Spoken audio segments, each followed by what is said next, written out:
Bellator MMA, live on Paramount Network from Pechanga Resort Casino. We started the night with the middleweight matchup between Stitch-em-up Joe Schilling and Keith Berry. What an impressive performance by Joe Schilling, showing that he is making that progression from the world-class kickboxer that he has always been into a complete mixed martial artist that can take the fight to the ground and land huge ground and pound shots. He opened up Keith Berry. That's why they call him Stitch him Up. What a performance. Look at that gash over the eye. That's what good elbows from a good ground fighter will do. Joe Schilling is now putting his mark on I am in the middleweight division, I'm here to stay. Vicious elbows, to say the least. Next up, the former champion, Andrei Koreshkov and Mike Jasper. The same spinning attacks that Andrei Koreshkov has had throughout his career. Very hard to deal with. He hurt Jasper, but Mike Jasper showed exactly what he is in a tough fighter that does not get put away.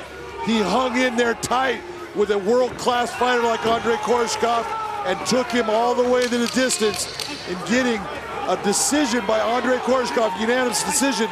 But what a personal victory for Mike Jasper to put on the performance that he did against a guy the caliber of Koreshkov. And then the emotions were at an all-time high.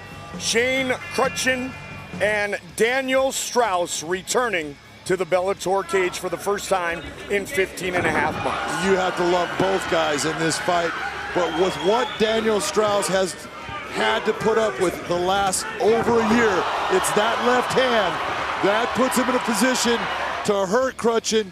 He lands it, step back, beautiful left hand, puts him down, and from that point, look at him, look at the calmness, puts his hook in, gets what we would say is a rear naked choke, but it's more of a jaw lock. That is a pain compliance. He gets the tap. What a win, the greatest win, even though he's been a champion of Daniel Strauss's career. No doubt about it. Emotional when he spoke to you, and justifiably so, Big John. Then our main event of the evening was one that we would love to see again. Syed Awad and Brandon Gertz. Oh my God, what a fight this was. Brandon Gertz always comes to fights. Syed Awad always does too. And they showed, you put these two guys together, you're gonna have a fight. Syed Awad eats a big shot there, goes down, and Brandon has him in trouble.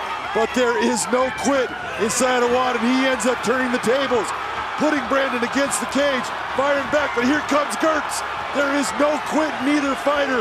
These guys went the 3 rounds going after each other. Look at that jumping knee. There was no give up.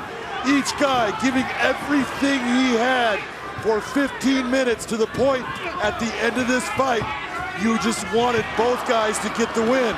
Brandon Gertz showed that position in wrestling is what ended up giving him that 3rd and final round, and he took this fight to Syed Awad, who stood in the pocket every moment, going after him, never giving an inch.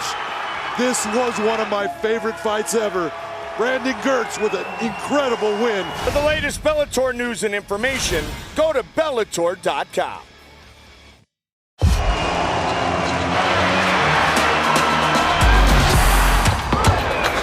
This has been good stuff. Now this is where things get interesting. Great fight by Rory McDonald. John Fitch goes the distance. Hawaii zone on Lima Lay McFarland.